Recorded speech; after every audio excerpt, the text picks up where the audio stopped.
A gente vai ter agora a palestra da Monalisa Muniz, intitulada Construção de Instrumentos da Avaliação. A Monalisa, ela é graduada em Psicologia, com mestrado e doutorado em Avaliação Psicológica pela Universidade de São Francisco. Atualmente, professora adjunta do Departamento de Psicologia da Universidade Federal de São Carlos e pesquisadora do Laboratório de Desenvolvimento Humano e Cognição.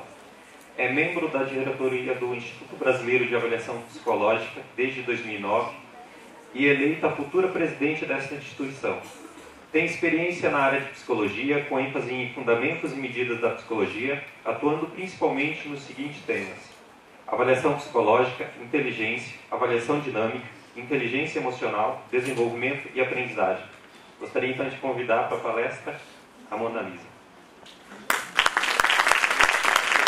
Bom dia, é uma satisfação imensa estar nesse momento que eu julgo super importante para a avaliação psicológica, pensando no quanto, falando um pouco como IBAP, no quanto a gente também procura levar a avaliação psicológica para as diversas partes do Brasil, né? Porque a gente sabe da demanda, né, e da necessidade que as pessoas têm de se aprimorar e de conhecer mais sobre a avaliação psicológica.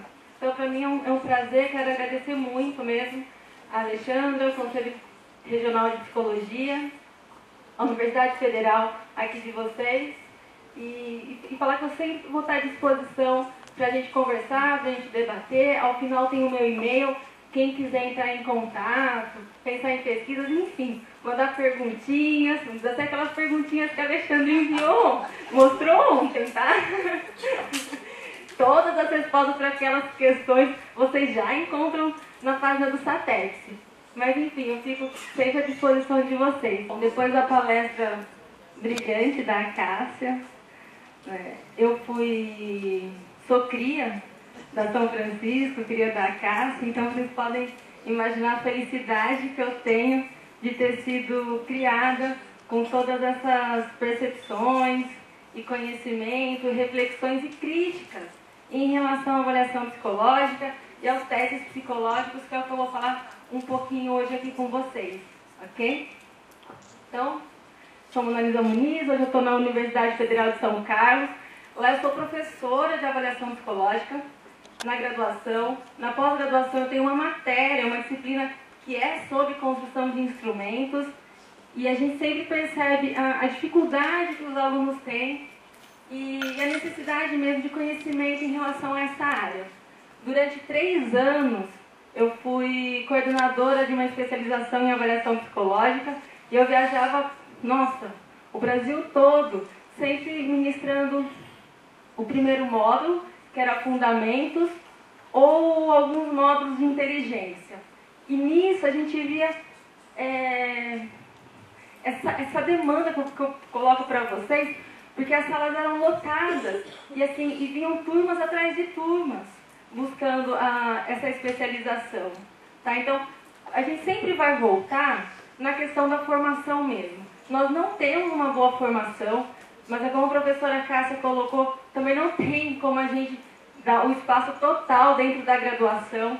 É difícil a gente conseguir ir colocando a avaliação psicológica dentro de outras disciplinas, tanto pela aceitação dos colegas, tanto também pelo conhecimento dos psicólogos em relação à avaliação psicológica.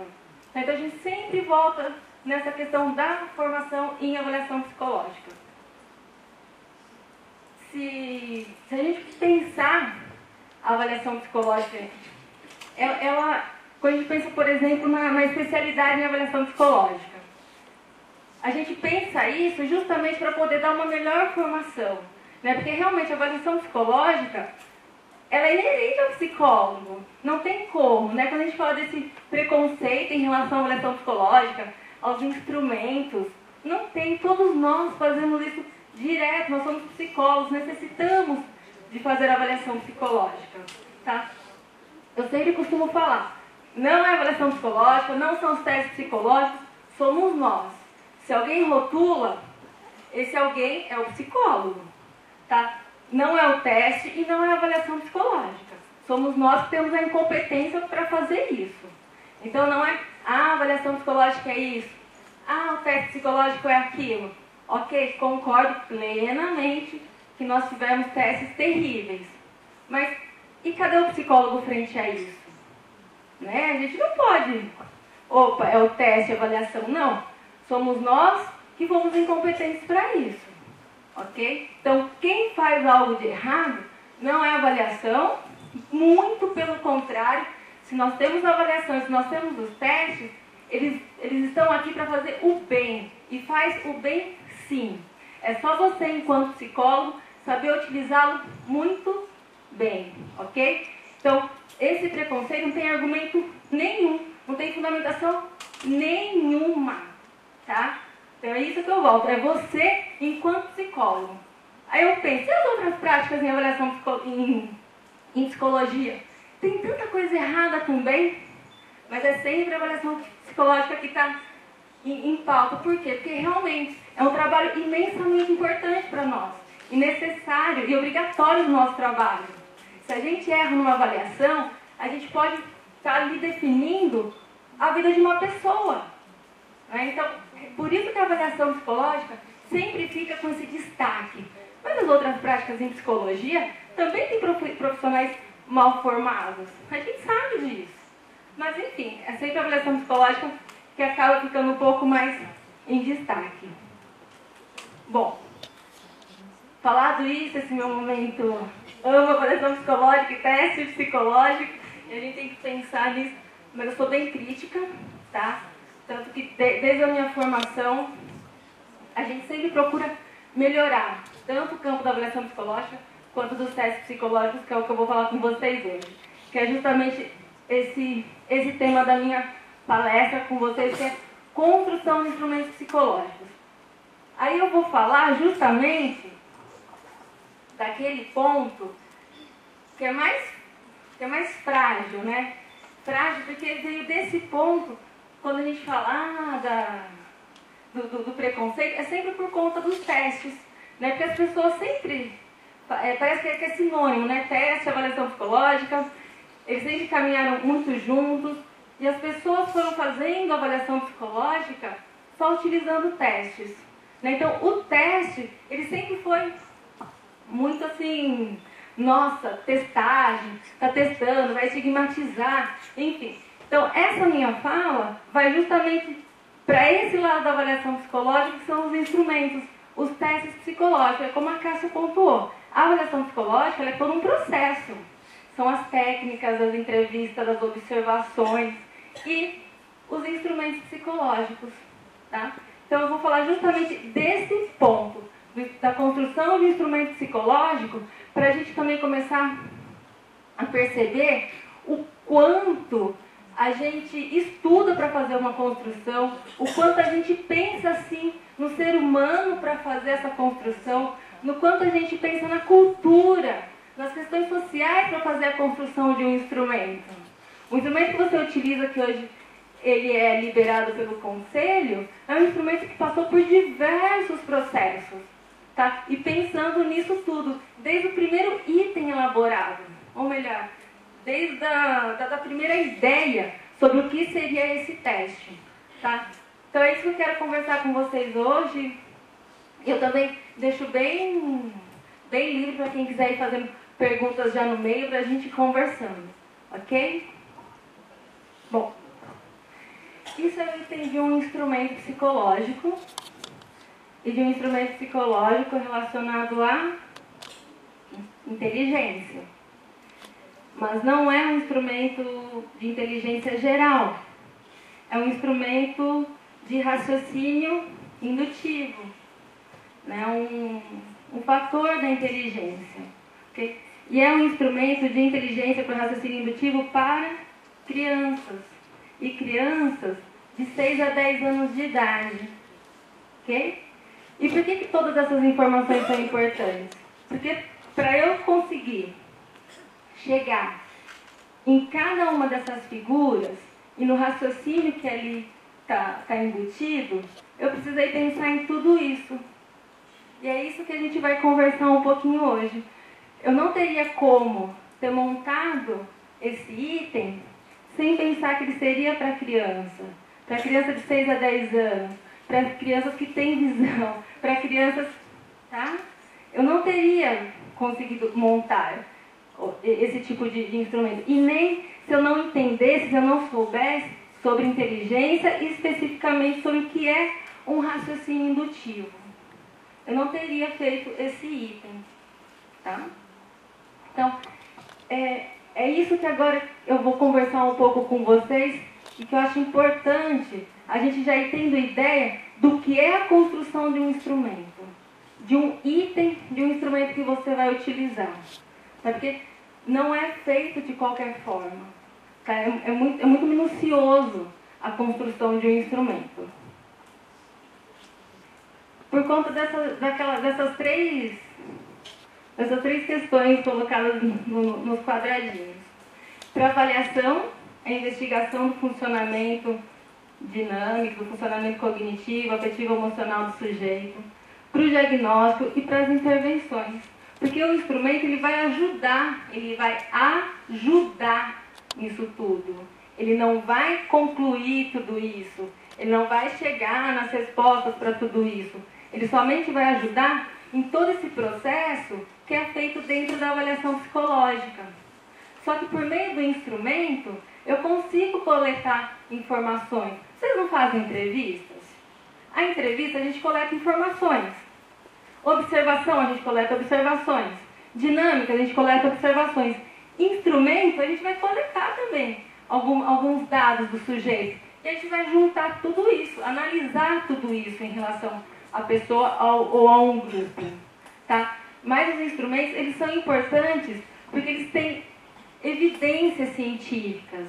Como eu falei para vocês, a construção de um instrumento ele é muito demorado.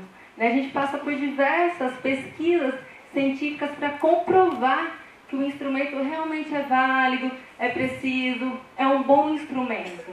Tá? Então, dentro de toda a avaliação psicológica que a gente faz, o instrumento ele tem esse respaldo científico. E ele é super importante para nos ajudar a responder as diversas hipóteses que a gente vai fazendo ao longo da avaliação psicológica. Ele vai ajudar, tá? E um outro ponto também bem bacana dos instrumentos é que eles também ajudam a gente a testar teorias. Né? Às vezes a gente pensa que o funcionamento do indivíduo é de uma determinada maneira e aí a gente constrói instrumentos e quando as pessoas respondem a esses instrumentos, a gente percebe que não é dessa forma como a gente estava teorizando. E isso é psicometria. Né? E por isso que é diferente da estatística.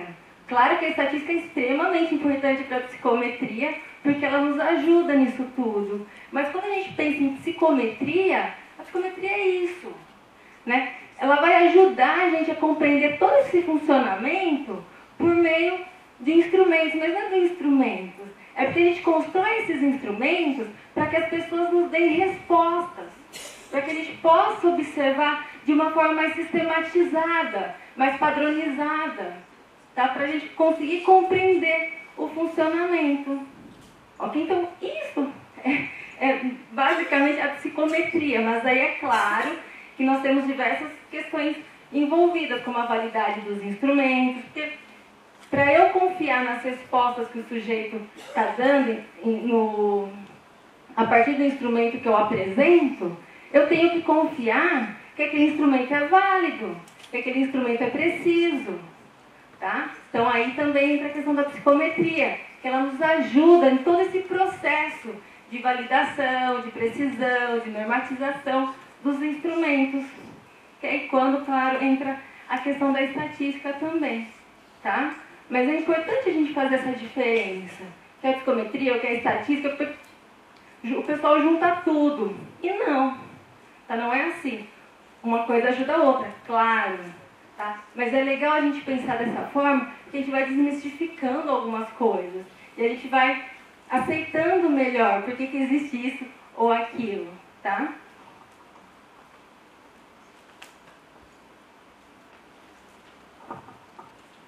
Quando eu falo de construção, eu gosto de trazer a Urbina primeiro e depois o Pasquale.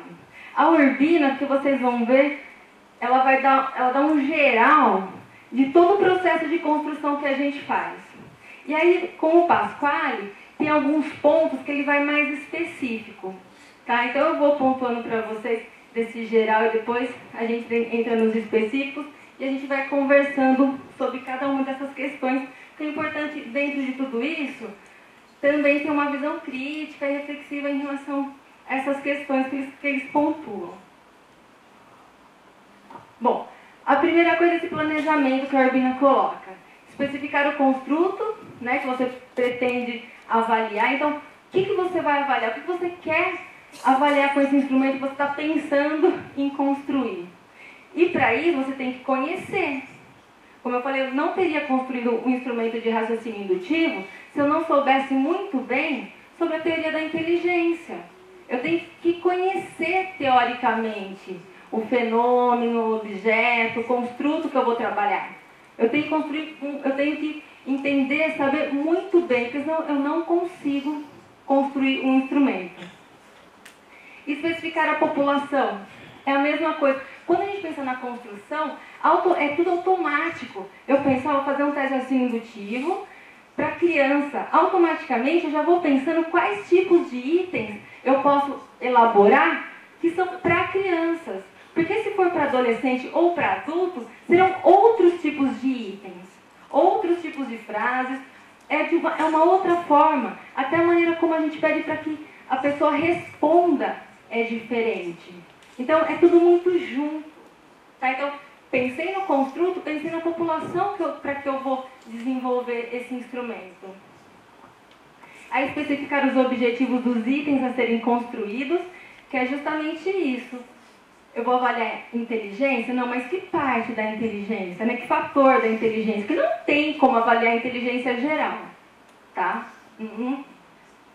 Só hoje a gente sabe que existem umas 16 capacidades de inteligência.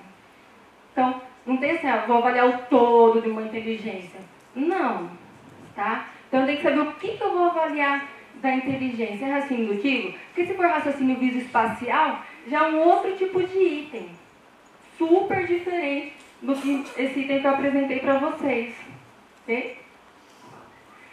Bom, especificar como as amostras serão coletadas e avaliadas. Esse é um outro ponto também super importante, porque quando eu construo o instrumento, além de eu saber para qual amostra que eu vou construir, eu também tenho que já planejar como que eu vou coletar. Né? Porque eu falo, bom, eu quero para crianças, mas também crianças no geral, ou quero crianças para inteligência raciocínio indutivo que tenha, por exemplo, altas habilidades. Tá? Então, tudo isso eu tenho que ir pensando, ok? Mesmo porque, quando a gente pensa na normatização de um instrumento, aquela tabelinha que a gente vai comparar, né, quando a gente tem o resultado e verifica como que o sujeito está perante a população, essa questão nomotética, eu preciso de uma variabilidade. Né? Eu não posso ter um grupo específico. Tá? Então, mas tudo isso eu ainda vou conversar melhor para a gente ir pensando em como que está hoje, o que a gente precisa melhorar nisso tudo. Então, primeiro é esse planejamento. Penso no que eu quero construir, para quem que eu quero construir. Aí, os passos posteriores, criar itens com formato adequado, determinar os procedimentos de administração e avaliação, que além de eu construir, eu também já tenho que pensar em como que eu vou explicar para a pessoa que ela vai responder ao meu teste. Tá? Eu vou fazer, como que vai ser? Vai ser um teste que criança ou adulto vai somente desenhar? Ela vai ter que contar uma história? Ela vai ter que falar? É uma escala Likert? Eu já tenho que pensar tudo isso. Tenho que pensar como que eu vou interagir com essa pessoa. Porque essa forma de interação, ela também precisa ser padronizada. Ela também precisa ser sistematizada. Tá? Depois, submeter os itens para especialistas e fazer as formulações necessárias. Todo instrumento que a gente constrói, eu construo 20 itens para raciocínio indutivo. Eu acredito, na minha cabeça, que aqueles itens estão bons, mas não. Eu sempre preciso passar para especialistas analisarem se realmente aqueles itens que eu construí, eles estão adequados, eles estão bons realmente. Então esse é um outro passo em relação à construção.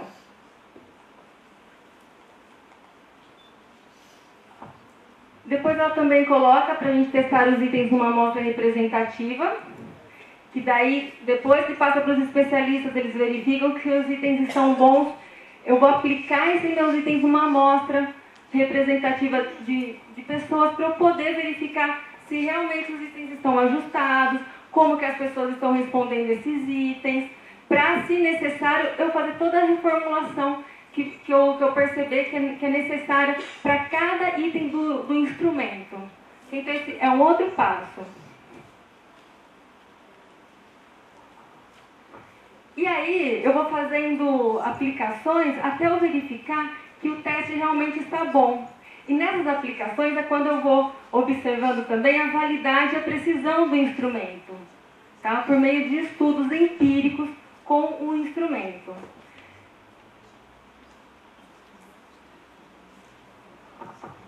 Ao final de tudo isso, né, desse geral, a gente faz uma publicação do instrumento com o manual que necessita conter todas essas informações. Para quem for utilizar o instrumento, saber como utilizar o instrumento e saber todas as evidências que foram obtidas durante os estudos de validade, de precisão, de normatização, para qual contexto ele pode ser utilizado. Tá? Então, no manual, vem tudo isso descrito. E que a gente faz ao final dessa construção do instrumento. Esse revisar os estudos com o passar do tempo é justamente porque o instrumento ele é construído e ele tem evidências de validade, precisão e normatização. Mas a gente sempre precisa continuar fazendo esses estudos. Tá? A gente não tem um instrumento construído e acabado. Não, ele sempre está em processo de validação e de construção. Mesmo porque a gente vai mudando, a população vai mudando. Se a gente pensar em instrumentos cognitivos, por exemplo, de inteligência, a gente sabe que a cada 10, 15 anos, teoricamente, e isso é uma questão colocada para quem estuda com inteligência, tem o tal do efeito Flynn, ou seja, que as populações estão ficando com uma capacidade cognitiva mais bem desenvolvida. Então, instrumentos antigos não conseguem avaliar tão adequadamente a população hoje. Tá? Então, a gente precisa sempre ir fazendo essas revisões.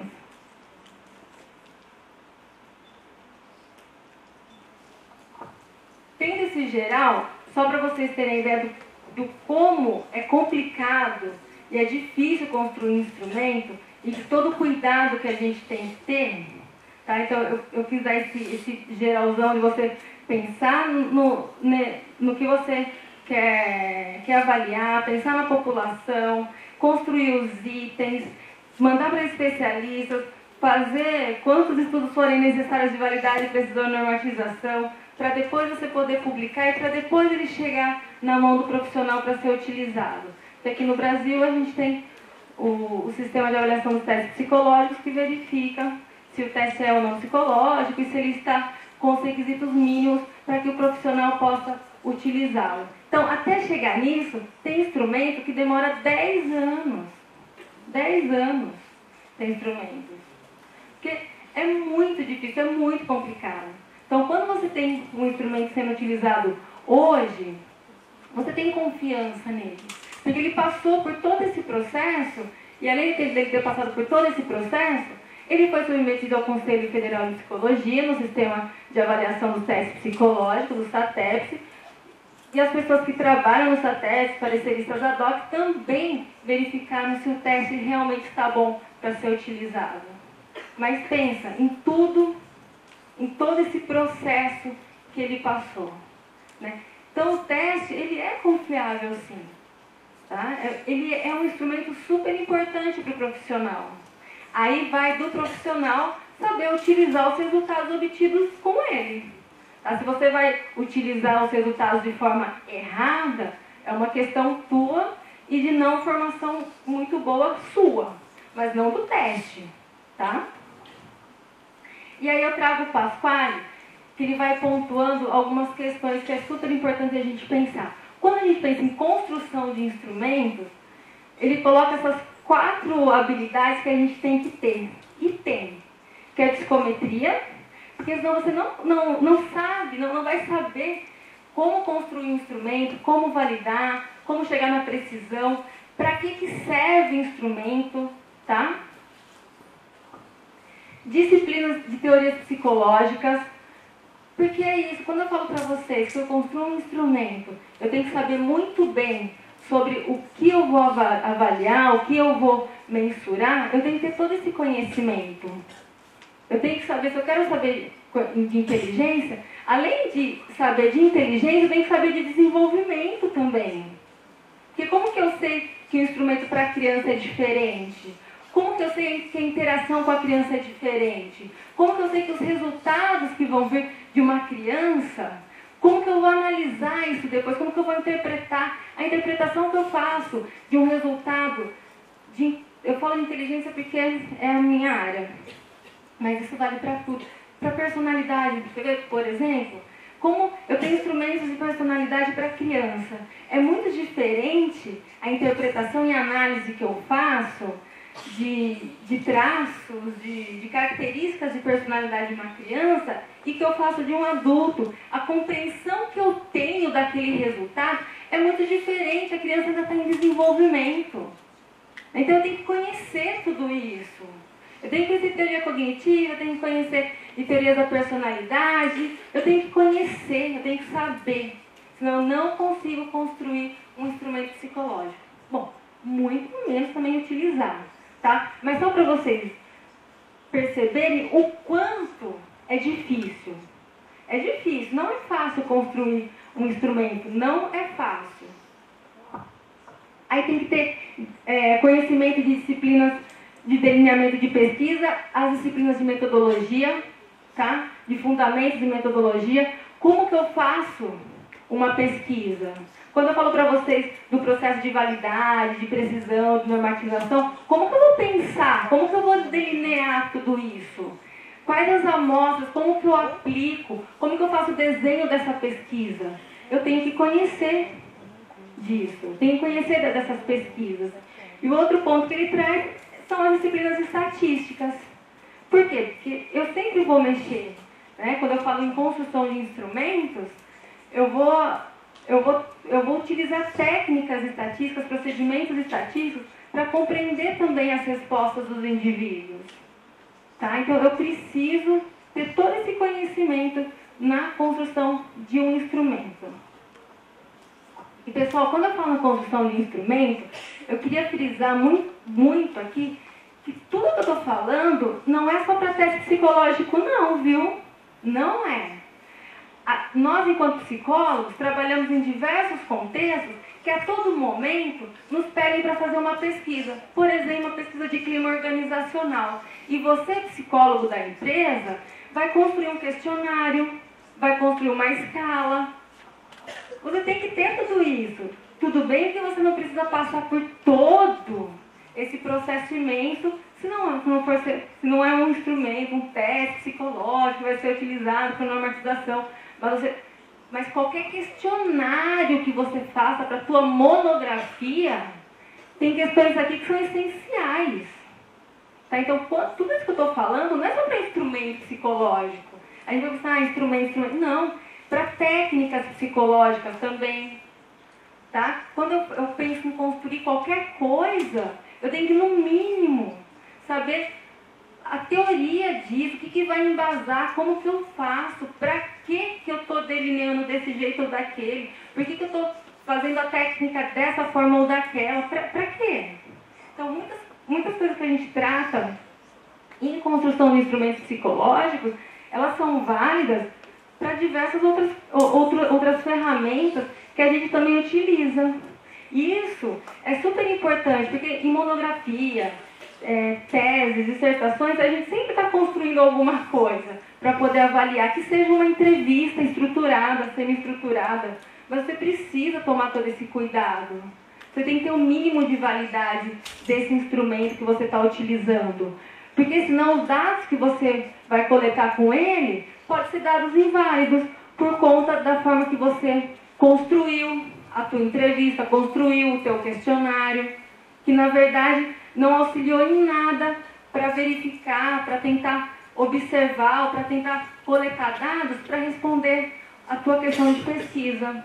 E isso acontece muito, muito, tá?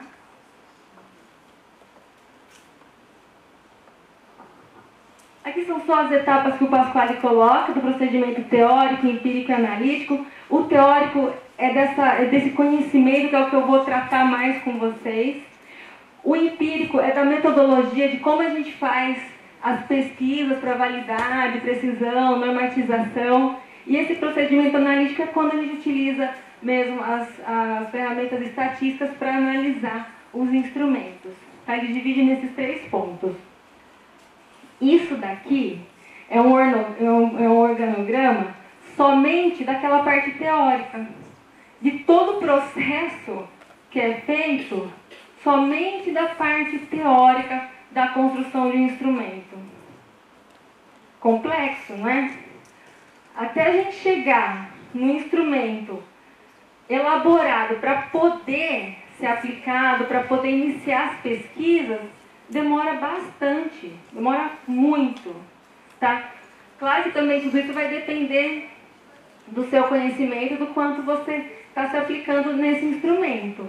Mas no mínimo a gente tem que saber que é muito complexo e é muito detalhado. Tem muitos detalhes que a gente tem que pensar, porque senão a gente chega na fase de procedimento para fazer a validade, a precisão, a gente não encontra validade, não encontra precisão. Mas por quê? Porque essa primeira etapa, que é essencial e é a mais importante, a gente não deu bola. A gente fez, a gente construiu de qualquer forma, a gente construiu de qualquer jeito. Tá? Então, essa é a principal parte de um instrumento psicológico. Porque se a gente não fizer essa parte bem feita, a gente não vai chegar nas evidências de validade, de precisão, de normatização de um instrumento. Tá? A gente pensar em qual construto, como eu falei para vocês, que a gente quer avaliar. E pensando nesse construto, qual que é o objeto que eu vou avaliar? Tá? Essa é a primeira coisa que a gente tem que pensar. E para isso eu também tenho que conhecer. Não adianta falar, eu quero fazer um teste sobre estresse. E eu não sei o que é isso, eu não tenho conhecimento, não sei nem a definição direito do que é um estresse. Tá? Então a primeira coisa é pensar no que eu quero trabalhar, o que eu quero avaliar com esse instrumento que eu quero construir. E claro, essa parte aqui, quando eu falo quanto mais restrito, mais fácil, é por conta. Por exemplo, quando eu falo de inteligência, eu posso querer ter uma bateria de inteligência. E aí avaliar diversas capacidades, como é o VISC. É muito mais difícil a gente construir um instrumento assim, demora muito mais do que, claro, eu construir um instrumento que avalia somente um aspecto específico da capacidade de inteligência. Então, esse é um outro ponto que a gente tem que pensar quando eu vou construir. Qual o meu tempo para essa construção, pensando de repente no mestrado, no doutorado, o que eu quero construir? Quanto maior, mais abrangente for esse construto, esse fenômeno, mais difícil é. Tá? Então, quanto mais restrito, então, por exemplo, eu tenho um instrumento que é somente para capacidade de raciocínio visoespacial. Ponto. Não avalia outras capacidades. Então é bem mais específico e já foi difícil de construir. Mas ele é mais específico.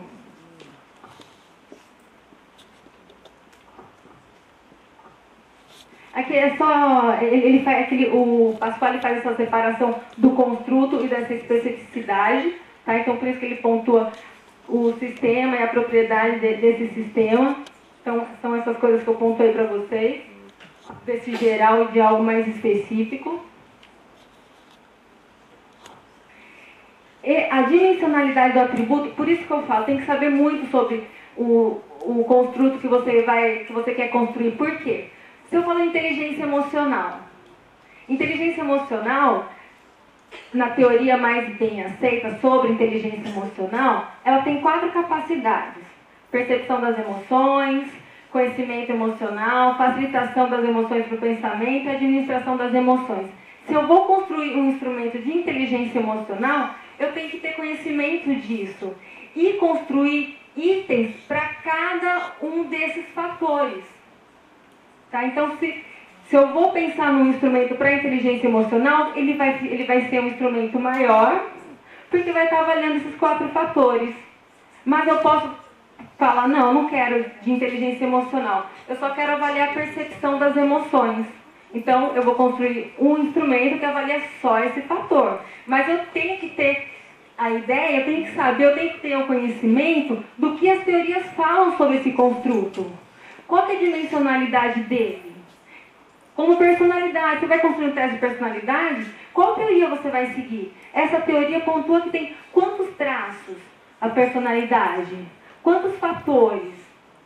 Porque senão você não consegue construir os itens. Porque os itens, eles vão precisar ser abrangentes para todos os fatores que você quer mensurar.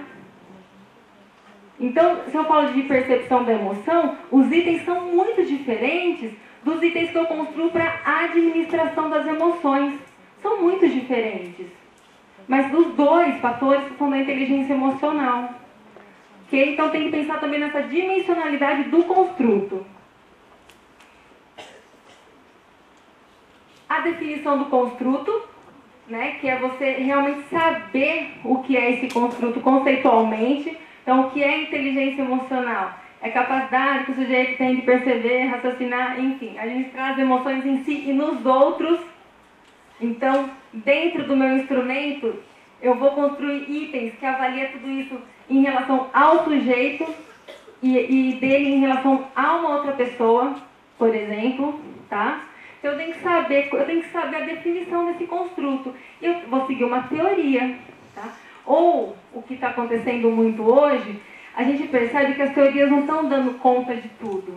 Então, muitas vezes, a gente faz até uma análise das teorias e propõe uma nova, tá? Que é ótimo. Claro, embasando, argumentando, e propõe essa nova teoria. E você pode fazer um instrumento embasado nisso.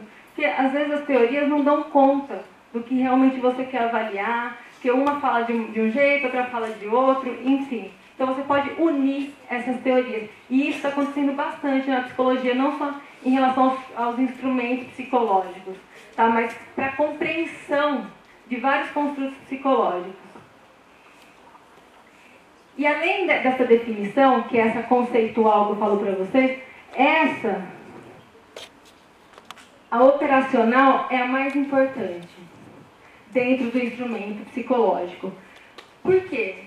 Quando eu falo para vocês, inteligência emocional é a capacidade do indivíduo perceber as emoções nos outros, em si, nas coisas, como que eu vou pensar num item que vai avaliar isso? Como que eu operacionalizo esse conceito para um item? Como que eu faço? Como que eu vou descrever esse item? Ou que tipo de tarefa, como é no caso de inteligência tradicional, como que eu vou construir essa tarefa? Que elementos tem ali que realmente mostram que aquele item vai coletar respostas do sujeito em relação àquilo que eu quero saber. Eu quero saber se ele tem percepção emocional. Com aquele item que eu desenvolvi, eu vou estar conseguindo verificar isso? Como que eu vou construir isso? Então, aqui é a operacionalização desse conceito, que é a parte essencial do instrumento. Que você tem um conceito e a partir desse conceito, você tem que operacionalizar em itens. E essa é a parte difícil. Quando eu mostrei a figura do raciocínio indutivo, o porquê que a figura é daquela forma?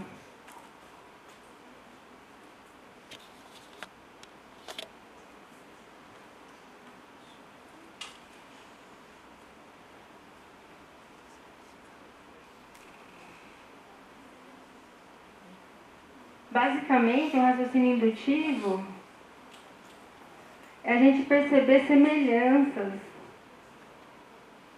entre as coisas, entre as informações, tá? Então, aqui, a pessoa tem que buscar semelhanças em relação àquela figura, àquela tarefa, tá?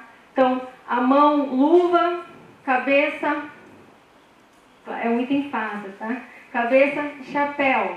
Então, tem uma relação entre as coisas. Como a luva você coloca na mão, assim como o chapéu você coloca na cabeça. Então, tem uma semelhança entre o que acontece com o item aqui em cima e o que acontece aqui embaixo. Então, a gente busca regularidades nas situações. Então, eu tenho que ir construindo itens que façam com que o sujeito pense indutivamente. Tá? E tem que ser itens que sejam, que demandem desse raciocínio indutivo. Por isso que eu tenho que colocar uma tarefa que vai perguntar: A está para B, assim como C está para D. Tá? Eu tenho que pensar nisso tudo, eu tenho que operacionalizar. A mesma coisa quando eu falo de personalidade. Quando eu falo, personalidade, socialização, é um traço de personalidade. Como que eu vou construir itens relacionados a isso? Socialização, sociabilidade, é aquela pessoa que se preocupa em ajudar o outro, sem que o outro peça. É aquela pessoa que percebe que o outro está precisando da ajuda e ela vai lá e faz. Como que eu vou operacionalizar itens para identificar esse tipo de indivíduo? Eu não vou perguntar, você é sociável? Não, eu tenho que operacionalizar em comportamentos, né? E como que eu faço isso? Não vou perguntar para a pessoa, você é inteligente? Você é inteligente indutivamente? Não, ela tem que demonstrar para mim, no caso de testes cognitivos, ou ela tem que me mostrar comportamentos que são frequentes dela. Quando eu faço um item, geralmente costumo ir em festas com os meus amigos. É um tipo de item que vai mostrar um tipo de característica das pessoas. Ou, não gosto de ir em festas sem os meus amigos, ou não gosto de ir em festas sozinho. É um item operacionalizado que vai mostrar, por exemplo, uma pessoa introvertida. Ou, no caso oposto, uma pessoa extrovertida. Então, eu tenho que operacionalizar isso em comportamentos. Okay? Então, essa é a parte mais difícil que a gente tem da construção de um instrumento. E por isso a gente tem que conhecer muito bem sobre o que a gente está trabalhando, sobre o que eu quero construir. Então, a gente não consegue chegar aos itens ou a tarefas de instrumento psicológico. Sim?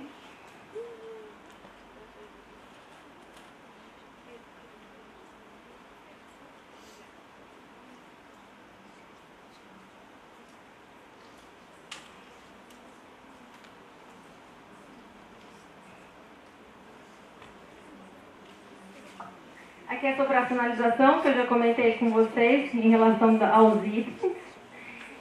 E para a gente fazer essa operacionalização, a gente tem 3 formas. Ou a gente recorre à literatura, que já tem instrumentos construídos, mas cuidado com o plágio, tá? Você pode já pegar, tem vários instrumentos de inteligência, de personalidade, você pode ler, observar, ver como foi feito, mas não plagiar o item. Mas pensar em coisas que são parecidas, em itens que também vão demandar aquele tipo de resposta, ok? Então tomem cuidado com isso. Entrevista. Isso é algo que está acontecendo muito. Entrevista com grupos focais. A gente pode tentar compreender também algumas questões antes de começar a fazer o instrumento. Por exemplo, eu tenho um colega que está fazendo um instrumento de metacognição para idosos. Antes dele começar a fazer o instrumento, ele foi primeiro conhecer como que era o dia a dia dos idosos em um asilo, porque também é específico para isso. Porque nessa construção de instrumentos de metacognição, ele teria que colocar, ele tem que colocar, e colocou e descreveu, situações do dia a dia dessa população. E como que ele ia descrever se ele não conhecia? Então esse é um outro ponto também. Muitas vezes a gente vai construir um instrumento e tem que conhecer muito bem a população. Porque na hora que a gente vai descrever, a gente vai precisar colocar situações. Porque senão a pessoa vai ler o item e vai falar, mas isso não tem a ver comigo, com o meu dia a dia, eu nem faço isso. fica muito estranho. Então também tem esse ponto, tá? E depois as categorias comportamentais, que é essa última que eu mostrei para vocês, que a gente vai pensando na teoria e vai tentando operacionalizar, tá? Como que eu faço para identificar uma pessoa que tem boa percepção das emoções? Que tipo de item que eu posso construir para detectar isso, para perceber isso? Tá? Qual tipo de item? Como que eu construo esse item? Tá? Por exemplo, no teste de inteligência emocional, a gente trabalha com faces de pessoas, a gente trabalha com paisagens. Então, tem diversos tipos de itens para tentar identificar se a pessoa tem essa percepção emocional. E, claro, de diversas emoções. Alegria, tristeza, nojo, raiva, enfim.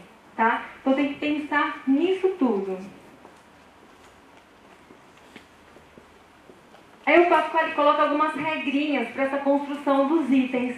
Uma delas é esse critério comportamental. Então, eu sempre tenho que expressar na tarefa ou no meu item algo comportamental que a pessoa possa fazer. Como eu falei para vocês, não gosto de ir a festas sem os meus amigos.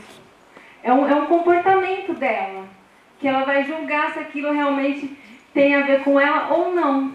Tá? Então, tem que expressar isso em comportamento ou em pensamentos. Quando a gente pensa, por exemplo, numa escala de ruminação.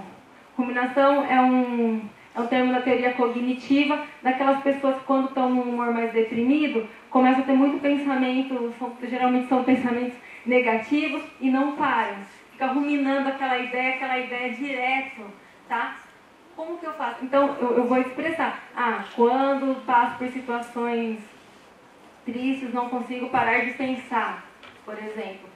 É um tipo de comportamento, mas é um pensamento que ela tem. Então você está expressando isso, ok? Nesse item.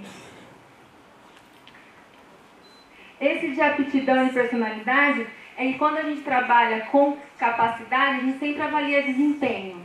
Então, que na inteligência emocional, eu não posso perguntar para a pessoa se ela tem uma boa percepção das emoções ou não. Né? Eu tenho que construir um item que ela demonstre isso, para ver se ela tem ou não essa capacidade.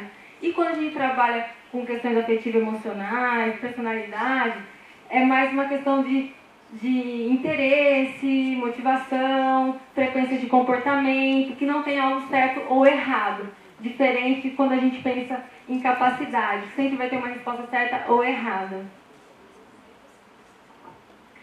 Aí o item sempre tem que ser simples, por exemplo, quando ele é de escrita, tarefa de escrita, como esse de personalidade, ter sempre uma única ideia para a pessoa falar, tem duas ideias, uma eu concordo, a outra não. Então tem que sempre ser simples, frases curtas e claras.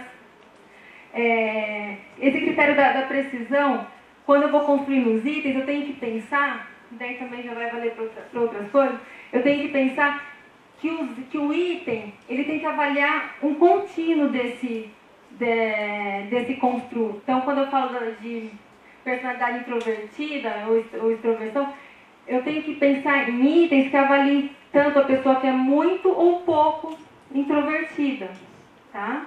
Então, eu tenho que construir itens que vai avaliando isso. Essa intensidade também em relação a essa característica. Esse critério de modalidade que ele pontua, para a gente não fazer frases extremadas, né? Então, por exemplo, meus pais são os melhores do mundo. Não. Gosto dos meus pais e a pessoa que vai pontuar o quanto isso é verdadeiro para ela, o quanto isso ela concorda ou não, tá? Amplitude, que é o que eu também já pontuei, que é também essa parte da precisão, que eu sempre tenho que abranger o todo desse construto.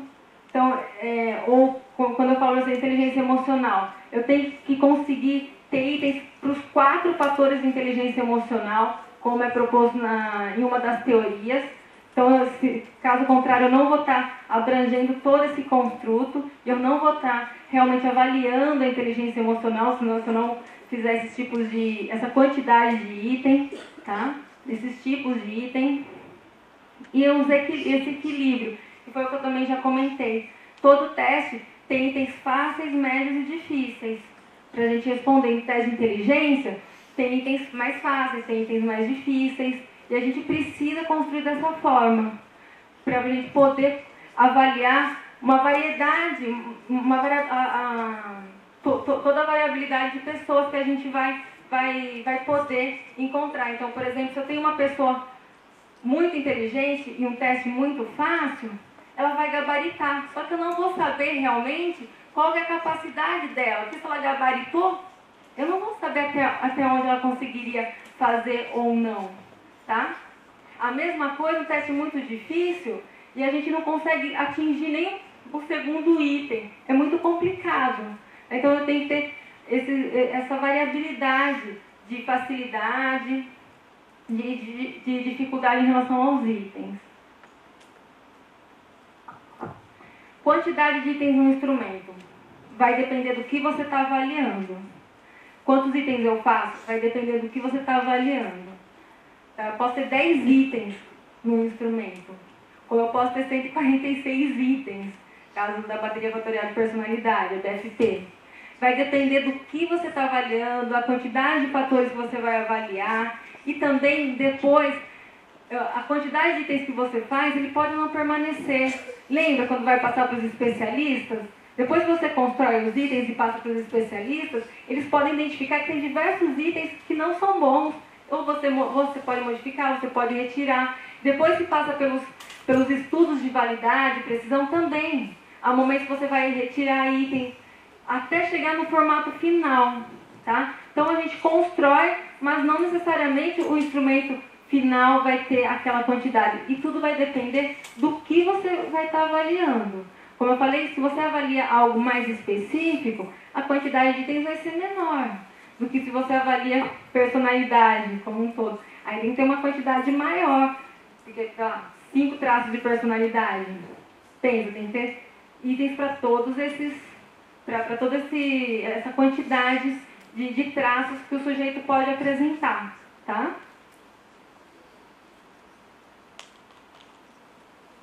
Essa análise teórica é justamente a parte dos juízes, que depois a gente faz. Aqui, ó. Essa primeira análise semântica, a gente faz antes de deveria ser feito, tá? Porque também tudo que eu estou falando é o que deveria ser feito. Nem sempre é. A análise semântica, ela vem antes de a gente enviar para os juízes. A gente constrói um instrumento e aplica na população, mas não aplicar ele. A gente pode conversar com a população, com aquela amostra para que o teste está sendo criado, como que eles estão compreendendo os itens ou não. Então eu construo o instrumento e aplico lá em 5 crianças. Aplico e converso com elas, se elas entenderam, se teve itens que elas não conheciam, se, no caso de inteligência, aquelas tarefas com itens pictóricos, as crianças têm que ter o conhecimento de todas aquelas figuras. Quando eu fui construir, tinha uma figurinha de uma cereja que várias crianças não conheciam. Eu retirei do instrumento, tá? Então, quando a gente constrói o instrumento, também tem que verificar se a população para a qual o instrumento está sendo construído, se ela está compreendendo. Então, a gente passa por esse processo de semântica antes. Aí, passando por esse processo, a gente também faz as adaptações necessárias e depois envia para os juízes especialistas, que são pessoas que também conhecem desse construto que você está construindo o teste, e também são pessoas que devem ser, ou pelo menos um desses juízes, né, que é sempre bom ter 2, 3 juízes, pessoas que conhecem de construção de instrumentos. Para ter todo esse cuidado, para a gente tentar chegar no instrumento final para começar os estudos de validade e precisão.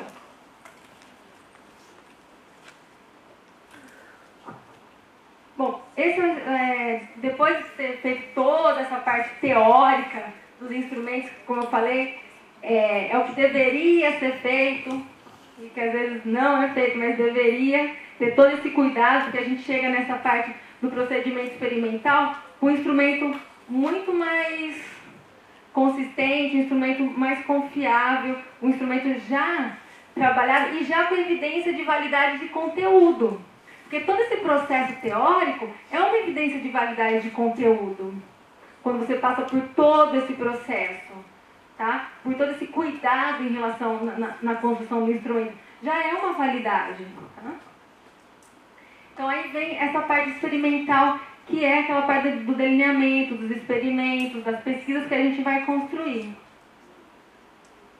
E que o Pasquale pontuou essas duas questões, definição da amostra e definição das instruções. Essa parte da amostra, justamente quando a gente vai validar um instrumento, a gente precisa ter uma variabilidade, principalmente, como eu falei para vocês, quando a gente pensa em normatização. Tá? Eu preciso ter uma variabilidade em relação ao sujeito. Então, eu não posso ter somente pessoas de um estado, de outro estado, de uma cidade, de uma escola, como às vezes acontece. Então, tem que ter uma população muito maior que realmente seja representativa da população. Ok? E essa parte das instruções, quando a gente vai construir um instrumento, na verdade ela já vai acontecendo junto. Tanto que a gente envia para os juízes, pergunta para a população-alvo, lembra, na análise semântica, se eles estão compreendendo também como que está sendo a instrução do instrumento, se eles conseguiram compreender o que é para fazer. Então, essa instrução ela vai sendo construída junto com o instrumento, porque essa instrução ela vai ser padronizada, assim como o instrumento. Porque quando a gente pensa num teste psicológico, eu só posso depois utilizar aquele resultado que eu obtive com o meu teste em relação, por exemplo, tem um teste, a pessoa tirou 10. O que aquele 10 significa em relação à população? Tá? Eu só vou poder fazer essa comparação se eu realmente seguir todas as instruções do teste. Porque não pode um aplicador A instruir de um jeito, o aplicador B instruir de outro jeito. Porque isso já prejudica a validade do instrumento. Então, quando tem instrumento psicológico, ele tem que ser aplicado certinho como está ali descrito nas instruções, na fase de administração da aplicação do instrumento. Tá? Qualquer modificação que eu faça interfere na precisão e na validade do instrumento.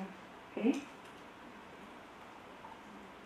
E daí eu não posso, na verdade, utilizar as tabelas normativas. Aqui são só algumas dicas, né, para essas instruções serem sempre claras, em termos gerais. Tá? E no final, claro, a pessoa precisa ser competente para estar aplicando um instrumento. E aí, a gente... deixa eu só falar uma coisa.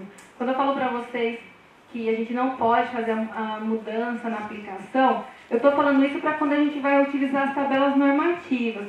Porque tem alguns momentos, principalmente na clínica, que a gente tem um instrumento, mas a gente não consegue aplicar aquele instrumento daquele jeito com aquela pessoa. Porque dependendo das características que ela apresenta, a gente não vai conseguir.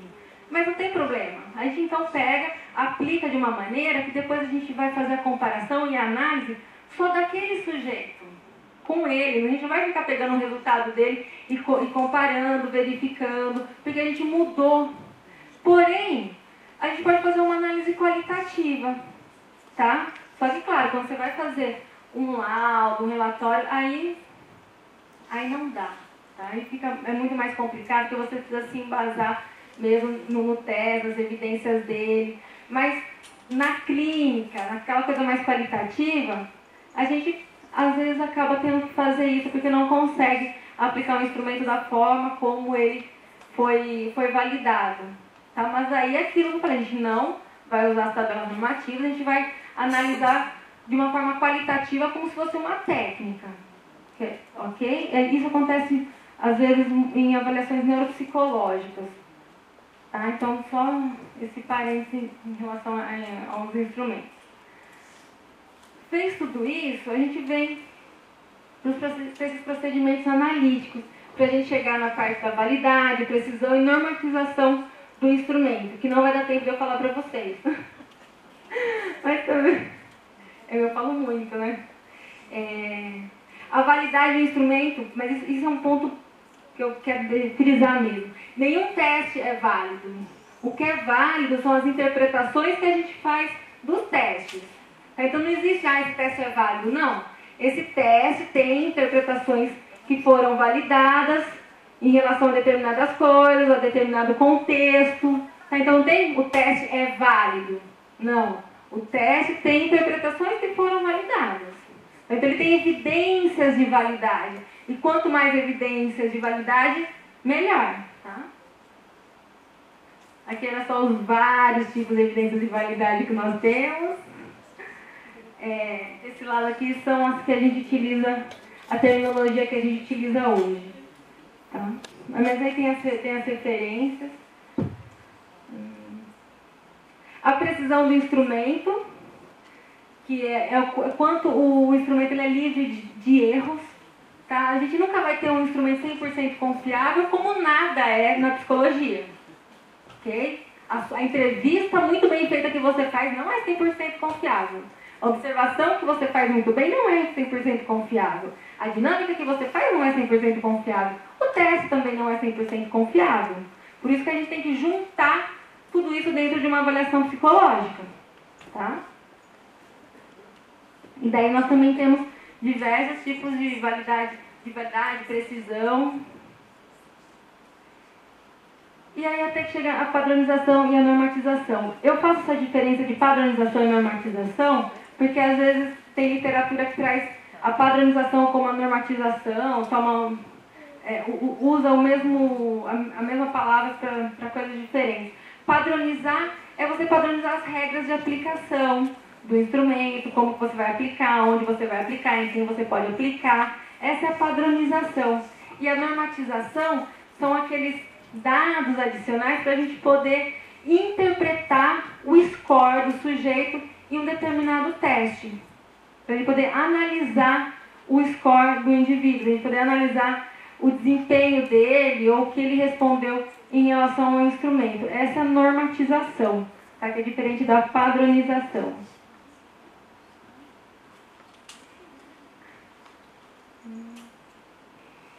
Também a gente tem, para normatização, o que a gente mais usa é a norma, que é quando a gente verifica o resultado do indivíduo com uma população geral. Tá? Esse é o mais clássico que a gente tem, que é o que vocês acabam vendo nos manuais de teste psicológico, que também é mais fácil para fazer toda uma interpretação.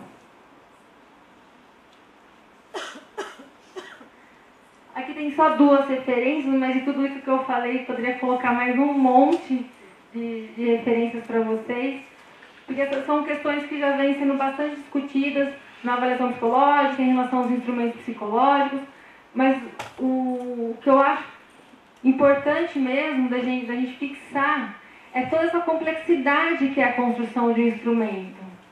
Tá? Porque isso também ajuda a gente verificar o quanto o instrumento ele é confiável quando ele é bem feito. Tá? E ele é feito por nós. Ele já começa por aí. Então, ele é confiável, é algo que passou por evidências científicas, que ele foi bem tratado, que ele pensou no sujeito, ele pensa na amostra, ele pensa na população, instrumento, quem está construindo, né? O construtor do instrumento pensa em tudo isso, precisa pensar em tudo isso. Então, o instrumento ele vem como mais uma ferramenta para nos ajudar. Mas é isso, tem todo esse processo envolvido nele. Então não é uma coisa simples que alguém fez do nada da cabeça. Antigamente até acontecia isso, mas hoje não. Não. Mesmo porque tem pessoas observando o que você faz. Quando a gente faz instrumento psicológico, passa lá no SATEPS. Então tem outras pessoas que vão analisar o que você fez. Então é bem bacana esse ponto que a Cássia trouxe, que já tem todo uma construção que deveria já ter sido divulgada pelo Conselho em relação aos instrumentos, a esse maior detalhamento de cada instrumento, porque isso só vai fazer com que os autores de instrumentos cada vez mais melhorem. Porque ninguém vai querer que esteja lá um instrumento, tá bom, claro, foi aprovado, poxa, mas tem um lá muito melhor, olha as coisas que ele fez. Poxa vida, na hora que eu for construir um outro instrumento, eu vou querer construir melhor, porque está todo mundo vendo. Então acaba tendo um controle social muito importante, para melhoria. Tá? Então, esse ponto achei muito importante que a Cássia trouxe, e eu quero reforçar isso. Né? Porque a gente precisa desse controle social em tudo. Tá? E para os instrumentos isso seria bastante importante que a gente, eu pelo menos como autora de instrumento, olharia e falaria, eu preciso ter um instrumento ainda melhor, tá? Para a população.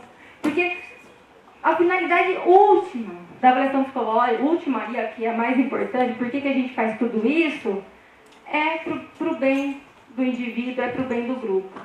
A gente nunca faz avaliação ou utiliza um teste para malefício. Não. Né?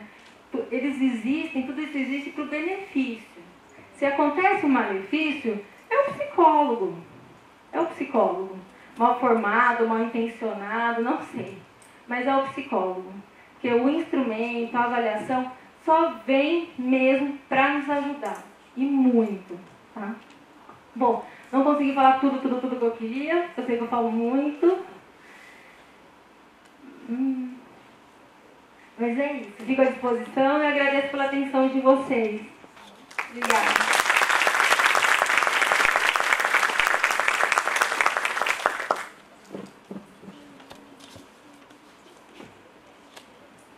Bom, a gente vai abrir um momento para algumas perguntas. Jornalista.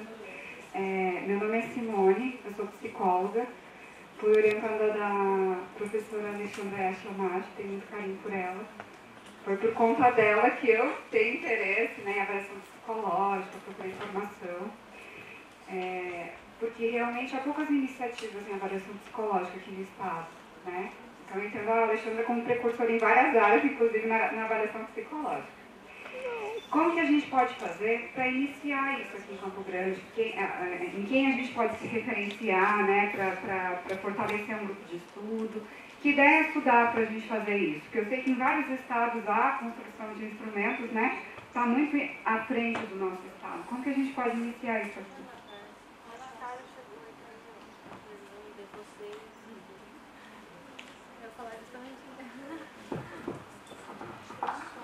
Oi, Simone. Não é só em Campo Grande, né? Porque você fala nos outros estados, mas também entenda. Mas aí tem as pessoas da cidade de São Paulo, da cidade de Itatiba, da cidade de Campinas, que também tem isso dentro dos estados, o quanto as regiões dentro dos estados também acabam não tendo, né, esse conhecimento. Então não é só aqui não. Mesma coisa sul, você pensa Porto Alegre, sabe? Porque outras regiões também é bem complicado de um mesmo estado. Agora aqui em Campo Grande, elas falaram, foi na hora que eu lembrei, você perguntou, tem a Ana Carla. Ela é ótima, ela se formou na Paraíba, não é, Ana? Ela está há 3 meses aqui, tá? Há 3 meses. Inclusive, ela vai dar um workshop no IBAP, no próximo IBAP do ano que vem, sobre um procedimento que ajuda para a construção de instrumentos. Então, ela vai estar lá com a gente. E eu acho que é isso. São pessoas aqui, não que nós não podemos fazer eventos como esse, a gente sempre se disponibiliza, mas nada como ter pessoas mais perto. Então, por exemplo, além da Alexandra, né, que realmente é uma desbravadora aí, que bom que agora chegou a Ana Carla, né, e outras pessoas também do conselho para a gente se juntar. Então, acho que esse é um ponto. O caminho é ter pessoas no estado, é ter pessoas que queiram fazer essas parcerias.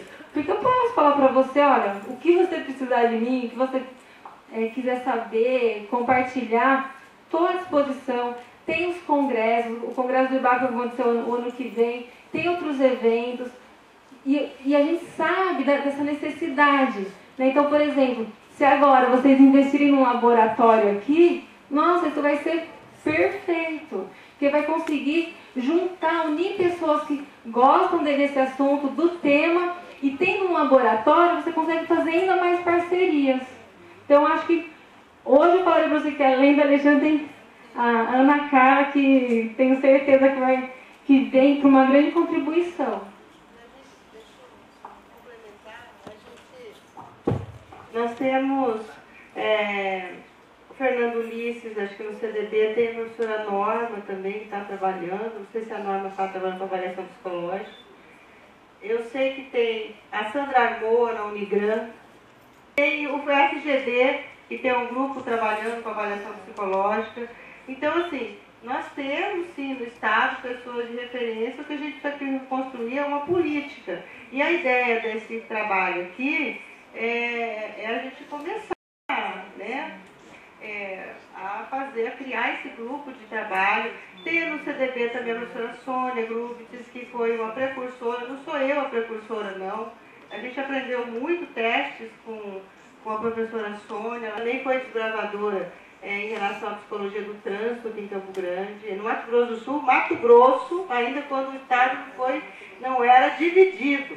Então a gente precisa fazer essas recuperações de memória. Então temos sim pessoas de referência, eu acho que a gente estava construindo uma política regional para construir esses laboratórios, não só dentro de uma universidade exclusivamente, mas agregando pessoas de outras instituições, que foi a ideia desse trabalho aqui, que eu digo assim, nesse primeiro momento está na UFMS, mas amanhã pode estar lá no CDB, ou na Unigran, ou no FGD, enfim, né? Não é só exclusivo da UFMS. Complementar aqui, né? Bom, eu sou Jaciane, não trabalho diretamente com pesquisas na área da avaliação psicológica, mas por muitas décadas eu faço também a avaliação psicológica, mas no contexto do trabalho, né? E tenho tido bastante interesses em aprofundar esse entendimento da pesquisa dos instrumentos que a gente usa, até por fazer as críticas, né? Então, Bárbara, impressionante a consistência, a clareza com que vocês três aqui passaram, né, sobre a temática. Agora, nessa pergunta, Simone, o que a gente pode fazer, eu também como membro do conselho daqui, né, regional, tanto na comissão de ética, quanto também apoiando um pouco na avaliação psicológica, a gente pode talvez iniciar essa comunicação. Eu vou até levantar para poder ver se eu vejo os colegas ali atrás, que um dos dificultadores que a gente encontra é a comunicação com os profissionais, né, lá no conselho.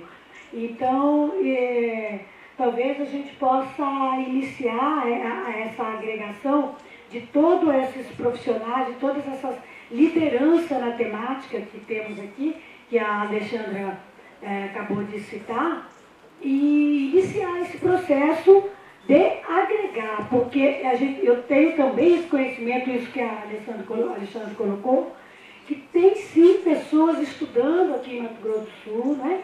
Tem pessoas envolvidas aqui na Universidade Federal, é um foco maior, isso, a gente vai parando e vai lembrando, né, e reconhecendo que as pessoas estão estudando, só que de uma forma isolada. Não sei se é uma característica nossa, né, o ser solitário, né, da psicologia, e a gente está isolado, precisa essa agregação. Vou levar para as séries também, se a gente quiser. E a Alexandra já é parte também do conselho, já puxou tantos movimentos para que a gente discuta isso por meio da própria comissão de ética. Então fica aqui essa colocação. Vou levar para a gente propor aí esses encontros, e depois, né, a Ana Carla, que vai ficar aqui, né, dar prosseguimento nesse trabalho. Bom, você citou algumas preocupações que a gente tem na criação dos itens, né? Na criação dos itens. E aí, eu fui me lembrando de alguns instrumentos que a gente tem e que, às vezes, no meu entendimento, ele até nem está seguindo tanto, né? Não está seguindo tanto esses parâmetros, né? Como, por exemplo, geralmente isso que eu tenho visto são nos inventários, né, nos questionários também, que são considerados psicológicos, né, para avaliação psicológica. Eu não sei se tem um cuidado, algum setor especial para cuidar de uma coisa são os testes, vamos dizer, objetivos, onde tem essa amostra que você colocou aí, né? Outros são com essas perguntas subjetivas, essa subjetividade. Então eu vi alguns assim, que tem exatamente perguntas do tipo que você disse que tem que tomar cuidado. Por exemplo, você gosta de ir em festas? E a pessoa pode falar, bom, eu estou sendo avaliada aqui para dizer se eu sou social, gosto de ir na festa. Não é essas coisas. Como você é tranquilo, você controla seu nervosismo? Sim, controlo bastante. É que os instrumentos de autorrelato, que são esses, eles têm essa característica, por serem, né, do autorrelato, a pessoa tem que ter essa percepção sobre ela. Quando a gente pensa em capacidades, aí é difícil. Ou a pessoa realmente demonstra que ela tem, ou ela não consegue realizar a tarefa. Mas quando a gente pensa nessas questões de personalidade, outros testes afetivos emocionais, que é autorrelato, que não tem realmente uma resposta certa ou errada, a gente lida com essa questão da desejabilidade, e não só da desejabilidade, tipo, deixa eu marcar aqui o que eu acho que é melhor, mas também com a percepção equivocada que a pessoa tem sobre ela. Aí por isso que vem toda essa questão do processo da avaliação psicológica. Porque às vezes você tem um instrumento e a pessoa não tem uma percepção muito boa sobre ela. E daí vem um resultado que não parece muito condizente com o que você já viu na entrevista, com o que você estava observando. Mas não que isso, nosso instrumento, então... Não, olha que bom que o instrumento já te trouxe isso. Você conseguiu perceber uma dificuldade da pessoa, que ali na entrevista, você ainda não tinha visto. Mas aí quando veio o instrumento de autorrelato, ela foi descrevendo algumas coisas que ao final você percebeu, nossa, não está muito condizente com o que eu já vinha obtendo dela, né? E aí, então por isso que é importante isso. Então, por isso que é importante a avaliação como um todo mesmo. O processo da avaliação psicológica. Porque realmente, os instrumentos de autorrelato, a gente lida com isso o tempo todo. E a preocupação é a pessoa não fazer esse todo que está dando tanto problema. Sim, sim. Sei que tem que encerrar, mas é rapidinho. Nós temos horário, sem tempo. Eu sei. Infelizmente eu não pude vir no encontro ontem, né? Então eu não sei se isso já foi conversado. Eu sei que, por exemplo, né, a neuropsicologia possui vários instrumentos para avaliar uma diversidade de situações e funções executivas, por exemplo, né? Eu desconheço muitos instrumentos que avaliem funções executivas, né? Na avaliação psicológica, que estejam validados pelo conselho. Wisconsin, por exemplo. Está difícil aplicar ele atualmente. Eu até gostaria de saber se tu sabe alguma novidade, né? Sobre esse instrumento, me parece que está trocando de editora. Eu entrei em contato, né, com a Pearson, e daí está trocando de editora, porque eles não estão mais fabricando. Aí como que a gente faz? A gente, né? Os instrumentos neuropsicológicos, a gente está aí numa questão com eles. Porque muitas pessoas que constroem também não compreendem que seria somente um instrumento para o psicólogo utilizar, mas para que outros profissionais também utilizem. E essa é uma concepção que eu também tenho. Eu não acho que o instrumento psicológico tenha que é só do psicólogo. Mesmo porque as coisas que a gente trabalha, não é, se for pensar no psicológico, né, nas questões cognitivas, tem outros profissionais que também acabam... Linguagem. O que vocês estudam de linguagem? Memória? Quase nada. E aí? Né? Então, a gente precisa, é um momento delicado e que a gente precisa discutir muito sobre isso. Não tem, acho que tem a bateria Neoxilin. Aí fica aquela questão, né? Poxa, mas os neuropsicólogos falam que é um instrumento que é mais voltado para pessoas idosas pela qualidade dos signos, né, dos construtos. E daí tem os outros instrumentos que têm instrumentos, mas aí não são submetidos para o conselho, porque os profissionais não querem submeter mesmo, porque senão vai acabar barrando. Só para psicólogo. Isso, então tá nisso. Tem alguns livros que vêm alguns testes dentro, enfim, mas... Essa questão de mercado do teste psicológico, eu acho que é uma outra questão que a gente poderia em outro momento abordar, né? Mas...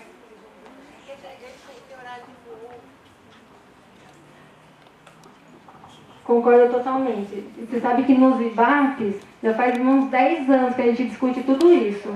E como é difícil, é muito difícil, a parte mercadológica, mas não pode parar, tem que continuar, a gente precisa chegar em não digo num consenso, mas em posicionamentos mínimos, né, que mude um pouco essa situação, porque daqui a pouco a gente perde o que a gente acha que tem. Né? Porque se a gente for pegar resolução, se a gente for pegar questões jurídicas, enfim, é bem isso. Daqui a pouco a gente perde o que a gente acha que tem. Então é uma discussão muito delicada, mas necessária, totalmente necessária. Bom, pessoal, agradeço imensamente a atenção de vocês e fico à disposição se alguém quiser conversar, mandar e-mail. Muito obrigada mesmo.